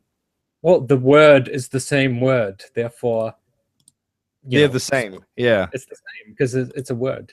And the North Koreans are totally democratic. Well, they have the word, so it's got to be true. It's got to be. Yeah. The word's in there. All right. Okay. Back to the video. Oh, let me get to something people will say. I know what you're going to say. National socialism, not democratic socialism like Bernie Sanders. There's a huge, one is fascism, right wing, one is not. They're both socialism. Democratic socialism always becomes national. Now that's the second time we got to pause it because that is absurd. Democratic socialism always becomes national socialism. Like that one time and no other. But like that one time is always. Yeah, we got one case study and it didn't happen in that case study. So, okay. Yeah. The one thing I'm not sure about with Steven Crowder is, and normally I try not to use personal attacks too much. I try to criticize people's arguments more than criticize them as people. But I got to wonder if Steven Crowder is either a propagandist or just a fucking moron. Because I think he's going to be one of the two. He's a right-wing ideologue, so everything he does is just to push this right-wing agenda or narrative. But what I'm wondering is, has he heard other right-wing people who are propagandists saying this and he's just regurgitating it? Or did he actually investigate this and realize he was wrong but say it anyway? No, I think it's just the whole ideologue thing because he's just staunchly right-wing. He loves Ann-Coulter and he loves, all of the shitty fucking ideologues on that side. Okay, so we've got, as I mentioned, we've got the one case study of National Socialism. And, well, in terms of what he's talking about, we've got that case study. And let's look at who else, what other political parties were there in Germany during the rise of the Nazis? There was a party called the SPD, who were democratic socialists. They were the most popular party during the 30s, and Hitler hated them with a passion. Hated them. But they All were the right not. ones did. They all hated them. But what did he do when he came to power? He rounded up the people in the SPD and put them in jail, thousands of them. Yeah. And quite a lot of those people were not only put in jail, they were put in concentration camps. Like when you look up National Socialism on Google, only one example comes up, and it's Nazis, because there's no other example. So for him to say democratic socialism is similar to National Socialism is to ignore the fact that no democratic socialist systems have ever overlapped in any way with Nazism, ever. So I don't know where he's getting that from. Also, it's like saying Sweden is a Nazi country, Norway is a Nazi country, New Zealand is a Nazi democratic socialist. Yeah. Yeah. How does that make sense? I don't know. Like I said, I think he's just an ideologue. He's just like, I have to push this right-wing narrative, and facts be damned. It doesn't fucking matter what's true or what's false. Yeah, it's just, it's unclear whether he has bothered to actually look into the facts or not. Well, I wanted to make a parody video, which I haven't gotten around to doing, but I might one day, where I just say that I need to find a pedophile that has right-wing views. That's my goal. And then Right. It will be like, Stephen Crowder has these views on this thing, and then I'll put the pedophile next to Stephen Crowder and be like, this guy believes the same things, and he's a pedophile. I'm just saying. I'm not saying they're the same. I'm just saying, look at Just Stephen. asking questions. And now look at the pedophile. They both believe in right-wing ideas. Like what? I don't see how that's a problem. Are you saying Stephen Crowder would have a problem with me putting him next to a pedophile throughout, a 10-minute video of just him and a pedophile? Like, what's wrong with it? All right, so I'll go back to the video now. I think he wouldn't like it. He'd be pissed off. Probably not. Wouldn't he? Nationalistic socialism. By definition, it has to. Why? Okay. The United States is not a democracy. You throw around... Okay. So already need to pause it again. He is going to talk about this for the next little while, and I could have paused it at the end of him ranting about why the US isn't a democracy, but I decided to do it at the start. Yeah. So, actually, no, I'm going to change my mind on that and let him talk a little bit more because I want him to hang himself a bit more. Okay, hold on. Sorry about that. Sorry? We need more information. Yeah. I mean, it obviously is a democracy, but you could say it's been overtaken by oligarchs, but like technically speaking, it is a democracy. Okay, let's go back to his video. Right. The term democratic as though it's noble. No. We're a constitutional representative republic. Why? That's important to know. Okay, so there he said it. He said, we're a constitutional representative republic, right? What do you think the word representative is referring to there? It's referring to representative democracy.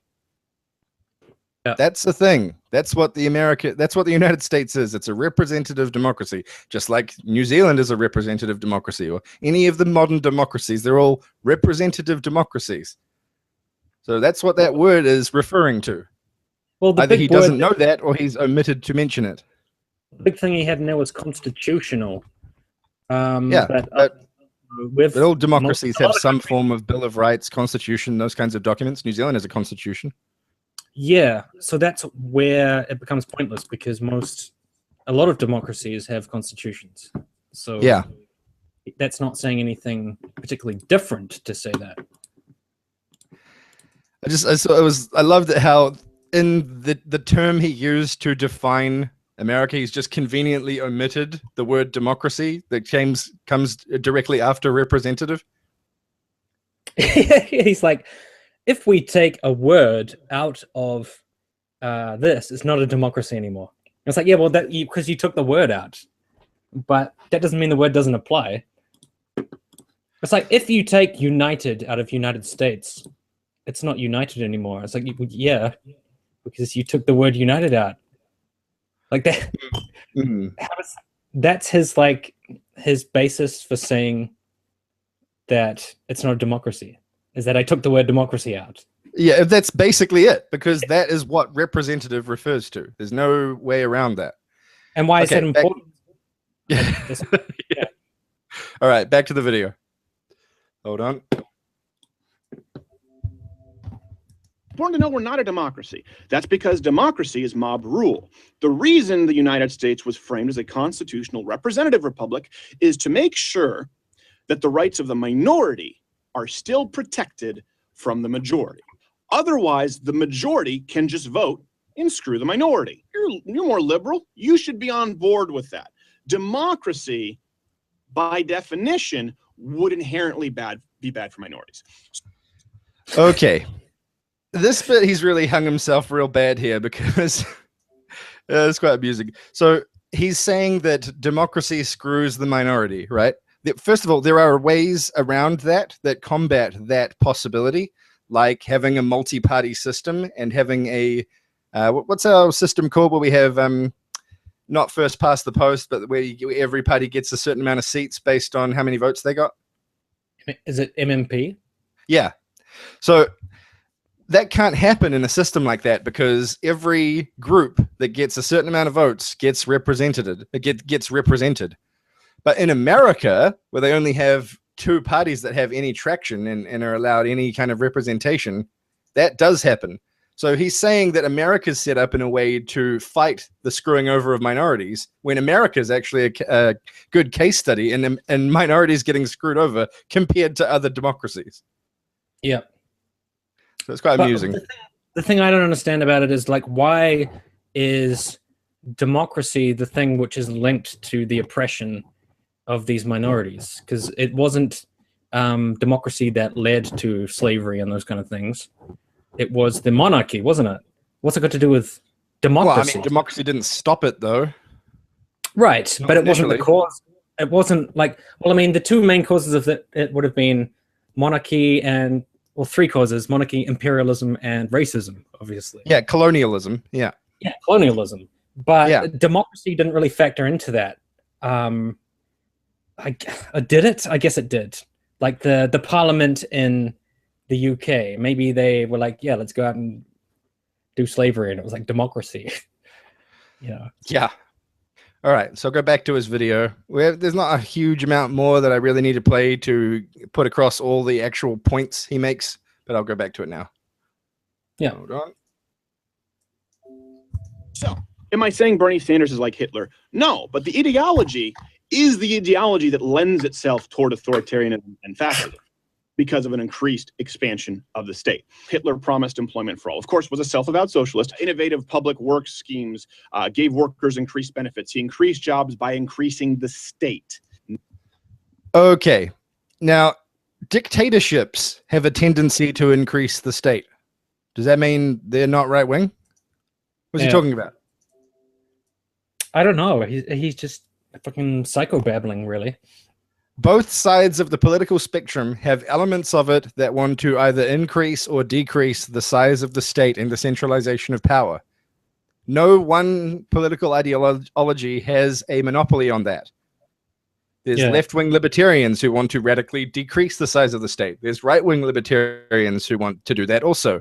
There's left-wing people who want to increase the size of the state. There's right-wing people who want to increase the size of the state. Like most actual Republican politicians, regardless of what they say, they don't want to really reduce it because they want to police shit like abortions. Yeah. Which I don't know how you could do that with a tiny government. So yeah, I mean, the idea that the left or right has a monopoly on wanting to increase the size of the state and the centralization of power is just rubbish. Well, I mean, my favorite part of that whole thing was when he said, I'm not saying Bernie Sanders is Hitler, but, and it's like, well, you don't have to say anything else. You're saying he's kind of like Hitler, and then you just say, I'm not saying that. Well, what he's saying is that Bernie Sanders will lead to something like the Nazi situation, which is insane. Yeah, if you look at Bernie Sanders' rhetoric, it has absolutely fucking nothing to do with the shit. Like, at the end of the video, he plays a Hitler speech when he's basically saying, Germany needs to be like one, and we need to be this, and we need to be that. And then at the very end, Hitler says, and we need to love peace. I was like, well, there you go. He said, we need to love peace. You can know for sure this guy's totally full of shit because he started the biggest war in history that killed 50 million people. Uh-huh. So why are we taking Hitler at his word? Like, oh, he seems like a good Your guy. mic's gone again. That's not much.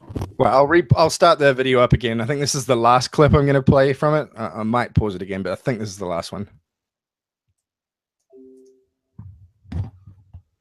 Not allowing wages to rise with prices because he wanted people working for the government. He ensured everyone had a job. Big education, free daycare. You had basically an entire generation who were raised by the state. Nationalized health care, up to an 80% tax. Gun control, of course, implemented gun control. Abortion was radically pro-abortion, blaming on the 1%. Back then, the 1% were Jews. Okay. So he said a few things in there, well, two specific things that are just straight up lies or factually wrong. Whether he's intentionally lying or not, I'm not sure. He might just be regurgitating other people's talking points, but they're not factually accurate. So there's two things he said.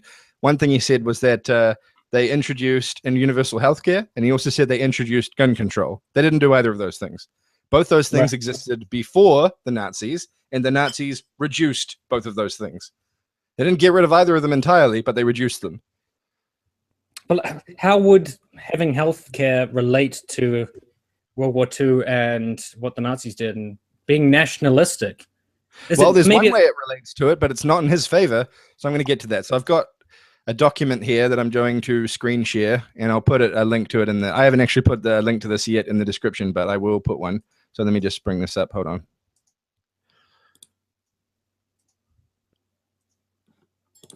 Right. This page here is about national health care, Germany, and medicine in Germany, 1918 to 1945. Right. So before the Nazis took over, people will probably know that the government in charge of Germany before them was called the Weimar Republic. The Weimar Republic introduced universal health care, not the Nazis. Yeah. It was them who did it. Okay, same with gun control. They were the ones who instituted gun control, not the Nazis. But the Nazis did do one thing to rework the way healthcare worked. They made one major legislative addition to the way healthcare worked in Germany, and it was, where is it? I think this is it here. What's it? So this section here talks about it. Is about genetics, right? Right. I'm trying to work there's a specific phrase they use to describe it, and I'm trying to find it. Oh, God damn it. Not eugenics. Well, it was about eugenics. So so if you see here, prohibit the right of reproduction for persons defined as genetically inferior. Yeah. Law for the prevention of progeny of hereditary disease. Sterilization law. That's it. So that's effectively what it was. It was a sterilization law that they put in place to forcibly sterilize people and forcibly abort people. If Stephen Crowder thinks forcible abortion is the sort of things that leftists tend to believe in is a good thing, he's out of his mind. Obviously, he doesn't actually believe that, because that would be insane. Democratic socialism necessarily turns into national socialism. That always happens automatically for some. Yeah, so basically he is saying that democratic socialists either advocate for forcible abortion or advocate a system that will always lead to forcible abortion. Imagine Bernie Sanders on that, like, we've got to solve this 1% problem, and we've got to get forcible abortions. We need to we need to genetically sterilize all billionaires and millionaires. Can you imagine him suggesting that? Okay, so yeah, that's one thing I wanted to bring up, is that the only thing the only major change they made to healthcare was to forcibly sterilize a bunch of people. 300,000 to 400,000 were sterilized, and approximately 5,000, nearly all women, died as a result of these operations. That's forcible abortions. Well, yeah, but according to Stephen Crowder, like, universal healthcare probably necessarily leads to forcible abortion. Yeah, of course. It just makes sense. So the rest of the videos, he basically, it's just more of the same. So I thought that would be a pretty good place to, for the next like minute or so, he just raves on about the stuff he's talking about right now, about the sorts of things he attributes to the Nazis that actually were done by other people like the Weimar Republic. There's a great video about Kara. My dog's barking. There's a great video here by the Young Turks, which is about Ben Carson, because Ben Carson's another person who has made the claim that the Nazis introduced gun control. Yep. And if there's one person you really don't want to be repeating the rhetoric of or having the same rhetoric as, it's Ben Carson. But yeah, he made that claim too. And in this Young Turks video, they basically break down exactly why that is not factually accurate at all. And in fact, they reduced gun control that had been put in place by the Weimar Republic. Yeah. Well, the thing that really stands out to me about the Stephen Crowder video is just this whole tactic of saying, I'm not saying this, but I'm just sort of saying it. Yeah. You know? And that's a scummy ass tactic. I think it's basically well poisoning. Yeah, you're right. He's also put it's also back to another begging the question thing as well, because he's put the conclusion in the premise. If we go back to this, which is where we're up to in the video, by the way. Yes, Hitler was a liberal socialist. It's got the answer right in there. Yeah. Yeah, that's so true. I love it. People make videos like that. Like somebody made a video, is the gender pay gap bullshit? Yes. And that's like the name of the fucking video. It was Noel Plum. He made a video saying, does rape culture exist? No. I'm going to do a totally objective examination of whether rape culture is a thing or not. Yeah, sure you are. Okay. Yeah, I think from now on, I'm just going to like title my videos like that. Like, is so-and-so a dumbass? Yes, they are. Yeah. That's useful. Okay. So, the next one, finally moving on to the next one. I feel a little bit bad for including this one because everyone else we've talked about is like a public figure to some degree or another, but this person is not. This person is just a random Twitter user, but I found the tweets so, like, I don't know, they're worth talking about. Mm-hmm. Okay. So this person called Char Melody, who I'm pretty sure is female, has said, feminism provided a much-needed escape from the religious trap of women don't matter, but all it really did was deceive women into destroying their own civilization. I didn't think Western civilization had been destroyed. Yeah. Did I miss that? Where was that? That's so contradictory. Well, I don't know. I feel like we destroyed civilization. You could say that about just about any subject. Like, I don't know, Nazism helped the roads, but it did kill the Jews. Monarchy. Except that actually happened. Right. Yeah, of course. But it's civilization has not been destroyed. I'm just saying it's so contradictory. It's like you say two opposite things in quick succession. And you can't make up your mind about what the fuck you're talking about for some reason. Like, oh, feminism was kind of great, but it was terrible. It's like, okay. There was good things about feminism, but it killed everyone.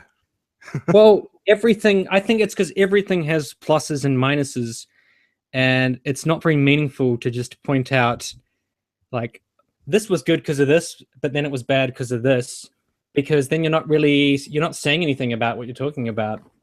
You're basically just confused. You're like, oh, I don't know what to think about it. But obviously she has an agenda, which is that feminism is bad, right? Yeah. So she's not confused about it. She thinks feminism is terrible. Yeah, basically, yes. She ascribes it to doing a horrible thing that it never did. But it's also great. So what the fuck are we supposed to think? Uh-huh. Like, it really helped people, but it didn't. Okay, so what did it do? Yeah, it's fucking stupid. All right. We don't need to talk about that one a whole lot. I think it pretty much speaks for itself. Yeah. Okay. So, Dean Esme is next. Lovely Dean Esme. Dean. So he said the both of his tweets we're talking about are on this, they're both on this link. So the top one, if you're still calling yourself a feminist, seriously, you deserve people's anger. Find a better label to describe yourself than that. I point to him publicly referring to himself as a men's rights activist. Yeah. If feminism is a tainted label, which to some degree it is because of the works of people like anti-feminists, and and because of Tumblr feminism and various other things.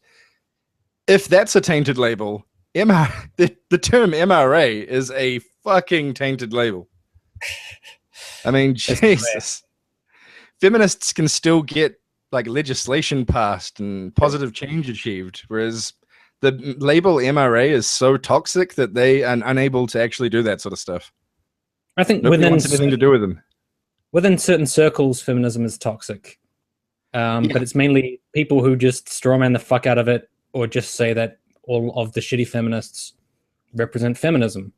And to them, like, feminism just means, like, if you say you're a feminist, it just means you're an extremist psycho that yells at people when they're doing when they're hanging out at university because you're a psycho, and you're exactly like every other radical feminist that's ever existed. Yeah. And then the second tweet is, so this person said, I will disagree in two instances, Christina Hoff Sommers, Camille Paglia. Then he said, Christina will one day have to answer for the vile actions of feminists overseas. Sorry, I had to say it. Right, and that's funny because Christina Soft Hummers is she's the special good feminist that they always trot out there and say, oh, feminism actually has people who hate feminism, like Christina Hoff Sommers, who all she ever does is complain about it. But according to this fucking guy, her being called a feminist is shit. So she's just shit anyways. It doesn't actually matter what she says or thinks. That literally does not matter at all. So like all these people propping up Christina Hoff Sommers are really just apologists for feminism, because you shouldn't want to improve yeah, right. You should destroy it because it's a piece of shit label and it's horrible. You shouldn't call yourself that. Christina Hoff Sommers is a horrible person. Based on that. Indeed. So, her opinions, we may agree with all of her opinions, but she's just a horrible person anyway. Well, she's still a feminist, so fuck her. Exactly. She's just got it. She's responsible. She's going to have to answer for the actions of people in other countries she's never met. Makes total sense. But the other thing about Dean Esme, he really confuses me because he's like super anti-feminist, but I was also like looking at his Twitter feed and he's always like protecting Muslims. And he's always like, leave Muslims alone. We've got to, be nice to them. And he would be like what people would say is regressive on the Muslim thing. But then his next tweet is fuck all feminists, and feminists are the worst. Yeah. So I'm real confused about this guy. I don't know. He literally once tweeted that feminism is worse than white supremacy. Yeah. But why is he also constantly standing up for Muslims? I don't know. I didn't actually know that about him. I haven't looked at his Twitter feed in a long time. When you look at his Twitter feed, he's always defending Muslims, and people are saying, oh, you're a regressive piece of shit and all this kind of stuff, standing up for Muslims. You shouldn't do that, Dean. And then he's like, you're probably a feminist. Fuck off. And he's saying that you shouldn't judge Muslims by the actions of other Muslims. But with feminists, go to town on that. Just do that, because it's totally fine to do that. Dean Esme found this like weird mixture of being pro-Muslim and anti-feminist. And I've never seen anybody else mix those two things. And so it's like you're Muslim confused. Anti-feminists. Yeah. I'm completely confused about where the fuck Dean Esme is coming from. Yeah. It's like he's a regressive, but he's an anti-feminist. Like, what is he? He's like a unicorn, I don't get him. Well, I mean, I certainly don't get him either. Yeah, there was that great exchange he had with a black woman. And then he was basically trying to speak for black men, and then a black guy comes in and goes, "Hey, don't do that." And then he's like, "Oh, you're just a sellout to your own race." It's like, dude, what? Are you fucking kidding me? You're a sellout to your own race. Yeah, because you disagree with the opinions of a white guy. That's weird. Because if you reverse it, if I'm a white guy standing up for white people, a lot of other white people would think that's cool. Good job. But you're a sellout to white people. Yeah, because that's what that black guy was doing. He was standing up for the black woman that the Dean Esme was having a go at him for. Well, he should have laid down some fat rhymes, probably. Yeah, indeed. And because pulled I'm out sure his he's gap, like. No, Dean Esme has a long history of saying shit like that. He's got weird views about black people. I couldn't get a read on him. On the one hand, he like talks down to them a lot, but on the other hand, and you know, says negative things about them. But on the other hand, he also like speaks for them, so it's pretty weird. He's like the spokesperson for people he hates. It's amazing. Well, I don't think it's fair to say he hates black people, but he certainly has a strange approach to interacting with them. Well, he's the spokesman for people he has a bizarre opinion about, I guess. Yeah, indeed. Yeah. And who he isn't one of that group. Yeah. All right. So that's all the tweets, I think. Was it everything? Yep. Do we have anything else we want to say? Hey, Fox is saying I'm strawmanning. Like, what does that mean? It's weird, you know, looking at the chat, Emma is like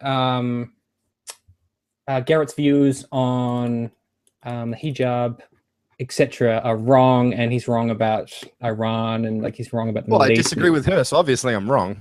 Yeah, and he's wrong about everything. K Fox is just still like faggots, gay, fucking die, you're homo, you're regressive, you're scum, etc. And M was like, why aren't we looking at the substantive things in the chat? And I have to say, because all I can see is K Fox saying like faggot and stuff. Like it's real hard to find the smart substantive things. And they Hold said on, no, K Fox can't say anything because I stamped on his freedom of speech, didn't I?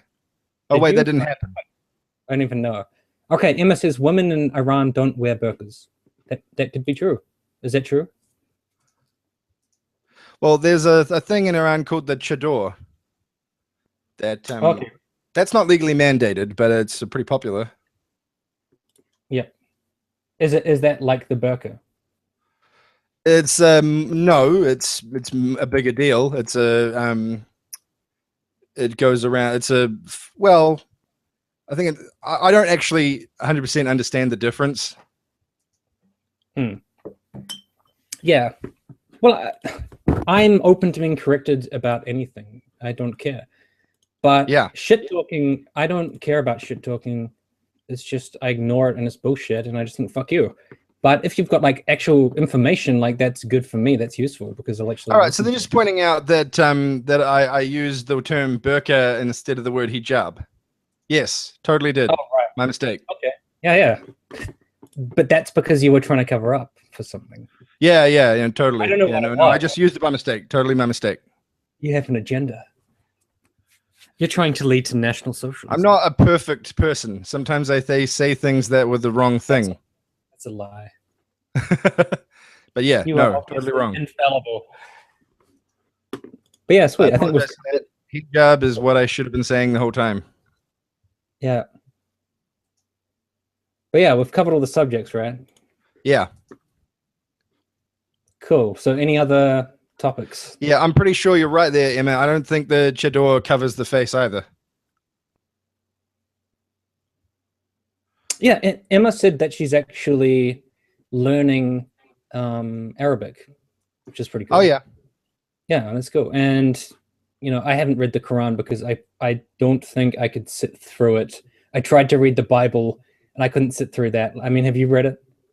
I've read the Bible. Yeah, I've read it more than once. I don't have the patience for that. So I just read the like shitty extracts.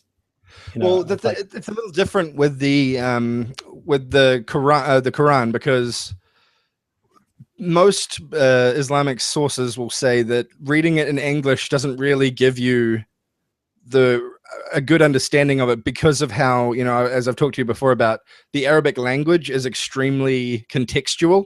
You can interpret things in very different ways. And so it's very based on context. There's a great passage not the passage isn't great, but there's a great example in the Quran where you can interpret it one way to say that men shouldn't beat their wives, or you can interpret it to say they should beat their wives. So it's very open to interpretation, and so most Muslim scholars say really ideally you should be learning Arabic, because Arabic's just so much more open to interpretation than any Western languages. I just reckon if I was learning Arabic, I wouldn't be doing it to read the Quran. I would be doing it to actually, appreciate Arabic culture. I guess if you're really obsessed with religion, you'd be all about the Quran. But I think I'd want to do it to speak to people in Arabic and actually learn about, the very broad culture. Well, as I've mentioned to you a lot in the past, I've been studying Iran for the last few months. And so I would quite like to learn Farsi, because I've been learning a bunch of Farsi words, but it hasn't extended any further than that. Yeah. And like the differences between Farsi and Arabic and stuff like that. Why would you want to learn it though? Like, what would your purpose be? I wouldn't learn it fluently. I would just learn it enough to know more, like without having to bother like looking into things too much. It'd be easier for me to learn certain phrases and stuff like that to have a bit of a grasp of it, just so researching it is a bit easier. But you'd go to Iran and then you'd go up to the theocracy, and then in Farsi you'd be like, cut it out. Yeah, like Hillary Clinton. Yeah, because that worked. She did it in 2007, and then there was no recession, right? So you're a Western feminist, so it's your role to do that. You've got to go over there and you've got to tell the Ayatollah to cut it out. Yeah, and then he'll cut it out. I think if it keeps going, it's your fucking fault, sitting in your goddamn room with your microphone, piece of shit. Indeed. Yep. But I was trying to remember the name of it. There's a great I think, I'm not actually sure if it's still running right now, but there's a great Iranian feminist magazine that I was researching. It starts with N. Nirvana. I can't remember what it's called, damn it. Nirvana, good band. Yeah, them. It was Nirvana. Yeah. They got shut down at least once, but they've come back at least once as well. I'm not sure if they're currently operating. That was a great magazine. And it was all in Farsi. Yeah. So you can't currently read it, I guess. No, not enough to read the magazine, no. But I've read descriptions of a bunch of articles, especially their cover. They've had some really famous cover articles, and I've read about them. Oh, cool. Yeah, I don't know. I think the majority of my knowledge about Iran is probably from the movie Argo starring Ben Affleck. Which was historically inaccurate in a whole bunch of ways. But yeah, so what I know is completely historically inaccurate. So there you go. Most of my knowledge about Iran is about Iranian history, especially the 1953 coup and the 1979 revolution. But I do know a bit about modern Iran, as I just read a book about it. What's it called? City of Lies, which was a good book. Oh, cool. It was talking about the morality police and the pro-republic militia, which are called the Basiji, the Basij. Oh, there was that awesome film, Waltz with Bashir. That's not about Iran, as I already told you. It's about Lebanon. God damn it. Same difference. They just blur together. Anyway, I guess we should wrap this up. We should end it on my blatant racism that I just played. That's what that was. Yeah. I was like, all Middle Eastern countries are the same. Because they're all in the middle. Pretty much are, right? Yeah. Yeah, I think so. Okay. All right. Well, thanks everyone for watching this. I hope you enjoyed our dissection of some of these tweets. Let us know any thoughts you have in the comments, etc., etc., etc. Okay. And appreciation to the hate watchers. I know not from me. I'm not a big fan of hate watching. But I love you guys. I mean, definitely, I welcome all kinds of opinions. But yeah, I don't personally do a lot of hate watching myself. All I'm seeing in the chat is just everything that I say is a straw man, apparently, which kind of sucks. Yes, by definition, because you said it. Yeah, I'm sorry about that. And the people don't agree with your opinions, Tim. So obviously they're wrong. And that means everything I do is shit in some way, but I'm going to keep on trying. One day I'll fully agree with everything you guys think, and then I'll be a good person. Indeed. So there we go. Yes. My goal. On that day. Okay. Thanks, everyone. See you later. Sweet. Bye.